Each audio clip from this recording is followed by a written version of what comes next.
برداشت کرنا سیکھو گے. یاد رکھو میرے بچوں، اگر آپ صبر سیکھ گئے تو کوئی آپ کو پکڑ نہیں سکے گا. یہ جو ریسنگ گاڑیاں ہوتی ہیں نا، فراری اور مختلف ان کے نام ہیں، مشہور فراری ہے، اٹلی میں بنتی ہے. لیمبرگینی، یہ دونوں بنتی ہیں وہاں اٹلی میں. اور اس میں جو آدمی جا رہا ہو اس کے لیے سپیڈ لمٹ کی قید کوئی نہیں، ورنہ سب گاڑیوں پہ 120 کلومیٹر پر کہ اوپر جائیں گے تو جرمانہ ہوگا.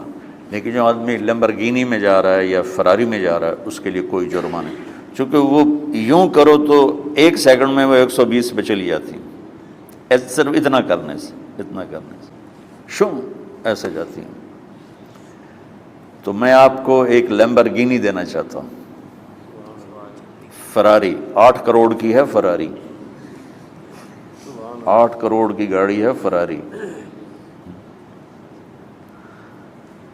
کئی دفعہ وہاں جب جاتا ہوں تو کوئی نہ کوئی بٹھا دیتا ہے، یہ آپ کو ذرا سیر کرائیں. وہ ہمارے کو تو شوق کی کوئی چیز ہے نہیں، وہ نوجوانوں کے شوق کی چیز ہے. تو 8 کروڑ کی گاڑی ہے، میں مفت آپ کو دے رہا ہوں، وہ ہے صبر. آخرت کے سفر میں اگر تیز چلنا چاہتے اور سب سے آگے نکلنا چاہتے ہو تو صبر کی فراری پہ سوار ہو جاؤ. تمہیں کوئی پکڑ نہیں سکے گا، تمہارے کوئی قریب بھی نہیں آ سکے. کہ دنیا میں صبر کرنے والوں کا قحط آ گیا. بڑے بڑے علماء ہیں اخلاق سے خالی، بڑے بڑے علماء ہیں صبر جانتے ہی نہیں. اور پورا معاشرہ سر علماء، تم کل کے علماء ہو اس لیے علماء کی بات کر رہا ہوں، ورنہ پورا معاشرہ میرے بچوں صبر سے خالی ہے. تم سیکھو.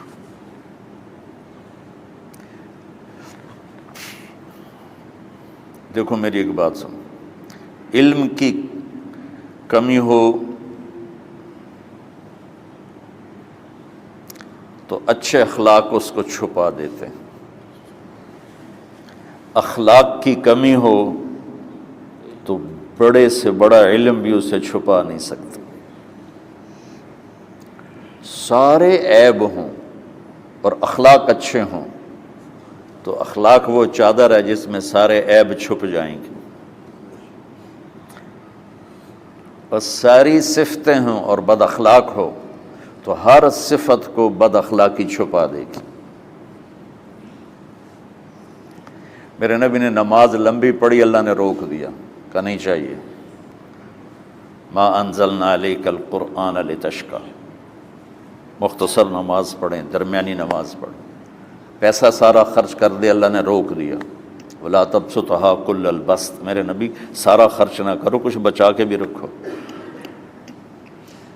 تبلیغ میں اپنی جان کھپائی، اللہ نے اس سے بھی روک دیا. فلا تذهب نفسك علیہم حسرات، تبلیغ کرو خود نہ مر جاؤ. تبلیغ کتنا بڑا عمل ہے، اللہ نے کہا اعتدال سے. نماز کتنا بڑا عمل ہے، اللہ نے کہا درمیانہ ہاتھ رکھو. مال خرچ کرنا کتنا بڑا عمل ہے، اللہ کا درمیانہ ہاتھ رکھو. جب میرے نے میں نے اخلاق میں بلند پرواز دکھائی تو انہوں نے کہا شاباش انک لعلی خلق عظیم.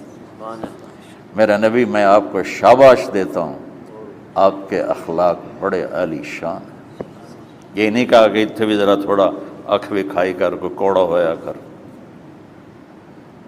تو تم مولوی بڑے غسیلے ہوتے ہو. تم میرے بچے بیٹھو نا اس لیے بات کر رہا ہوں. صبر نام کی شے ہی نہیں ہوتی. فقہ پڑھنا تو ہماری مت ماری جاتی. قرآن کو بھی فقہ کے انداز میں پڑھتے ہیں، حدیث کو بھی فقہ کے انداز میں پڑھتے ہیں. بخاری سے زیادہ امام بخاری پڑھاتے ہیں. ترجمۃ الباب پہ اتنا وقت لگا دیتے ہیں کہ حدیث جو اصل چیز ہے اس کی طرف توجہ نہیں جاتی۔ امام بخاری کی کتاب کا مقدمہ کوئی نہیں، تو اس پر جب بخاری شروع ہوتی ہے تو ہفتہ ہفتہ اس پہ سبق چلتا ہے کہ امام بخاری نے مقدمہ کیوں نہیں لکھا، جی میں سارے مل کے یعنی امام صاحب نے تو گلاں کی جان۔ میں اس کا اتنا آسان 1 منٹ میں اس سارے سبق کو ختم کر دیتا ہوں بخاری شریف کے، کہ دیکھو بھائی امام صاحب کا دل نہیں کیا مقدمہ لکھنے کو، اس لیے انہوں نے نہیں لکھا، گل مک۔ ایک حدیث کے عنوان اور حدیث میں جوڑ نہیں تھا، تو شیخ رمزی بہت بڑے فاضل آدمی ہمارے فیصل آباد، میں نے کہا شیخ یہ جوڑ کوئی نہیں، کہا شیخ ھذا من اصعب ابواب البخاری، یہ بخاری شریف کے مشکل ترین ابواب میں سے۔ میں نے کہا تو بڑا آسان کام ہے، امام بخاری بھول گئے، ترجمہ کوئی اور تھا، حدیث کوئی اور لکھ دی، بھول گئے، بشر ہی تو ہیں، کیوں بچوں نے مصیبت پان دیا۔ تو بچوں شوق سے جاؤ، بہانے نہ کرو، ہماری ذرا تھوک ڈال کے پیٹوں میں درد، وہ شامہ پہ جاؤں گیا پھر توڑیاں، ٹھیک ہے نا۔ میں زیادہ بول نہیں سکتا ہوں، ضروری سمجھ کے آیا تھا کہ تم خوشی سے جاؤ۔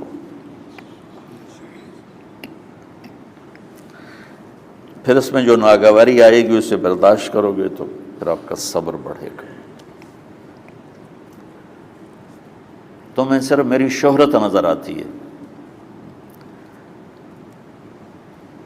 اس میں جتنا مجھے صبر کرنا پڑا ہے وہ تمہارے سامنے نہیں ہے، جتنی کڑوی گولیاں میں نے کھائی ہیں لوگوں سے وہ تو تمہیں نہیں پتا۔ اب تمہیں اتنا نظر آتا ہے کہ واہ واہ ہو رہی ہے آگے پیچھے لوگ، میرے اللہ کا کرم ہے، میری کیا اوقات، آج ہوں کل مر جاؤں گا، اولاد کو بھی یاد نہیں رہے گا کہ طارق جمیل کون تھا۔ جو ہے اس میرے رب کا کرم ہے، مجھے اپنی شہرت سے کبھی دھوکہ نہیں لگا۔ تو میرے بچوں اس لیے بتا رہا ہوں، کوئی فخر نہیں، کہ مجھے اپنی شہرت سے کوئی دھوکہ نہیں، ایک لمحے کے لیے بھی مجھے دھوکہ نہیں۔ میرے دل کی گہرائیوں یہ بات اتری کہ سب میرے اللہ کا فضل ہے، اور برائی کرنے والا اور اچھائی کرنے والا میری نظر میں برابر ہو گیا ہے۔ برابر ہونے کا مطلب پہلے سمجھو، تو مجھے گالی دو گے مجھے تکلیف ہوگی، تو میری تعریف کرو گے مجھے خوشی ہوگی، اس کو برابری نہیں کہتے، وہ تو ایک طبعی چیز ہے۔ یہ میں نے ہاتھ پہ اپنا ہی ہاتھ مارا تو اس کو درد ہو رہا، تو اگر میں مولوی شوکت صاحب سے بدتمیزی سے بات کروں گا تو ان کو تکلیف ہوگی، اور میں ان کی قربانیاں بیان کروں گا۔ یہ ذرا کھڑے ہونا، ادھر ہاتھ دو، یہ اس سارے نقشے کے بانی ہیں، یہ پہلی اینٹ ہے۔ یہ 3000 روپے اس وقت لے رہے تھے 1985 میں 86 میں کراچی،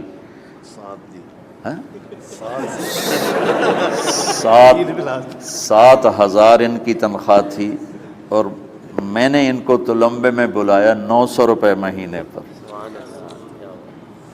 کتنا فرق ہے 7,000 اور 900 کا؟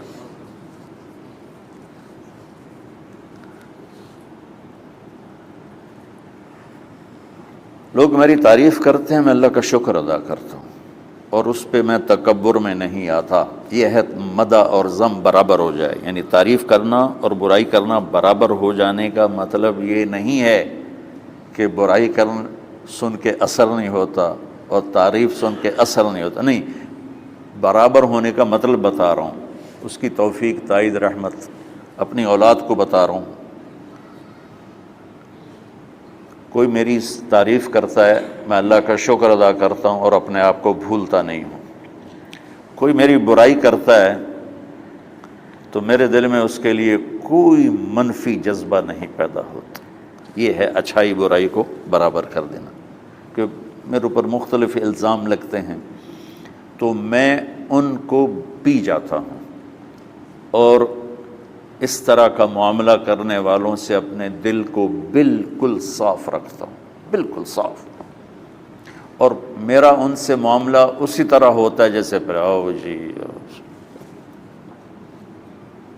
اپنی وجہ سے کبھی کسی سے قطع تعلق نہیں کرتا۔ تو بچوں، صبر بہت بڑی دولت، یہ تمہاری تبلیغی زندگی میں بھی کام آئے گی، علمی زندگی میں بھی کام آئے گا، جب تم گھر والے بنو گے، شادیاں ہوں گی، اس وقت یہ کام آئے گا۔ ٹھیک ہے، اب بہانہ تو نہیں کرو گے نا، خوشی سے جاؤ گے نا؟ چلو، السلام علیکم۔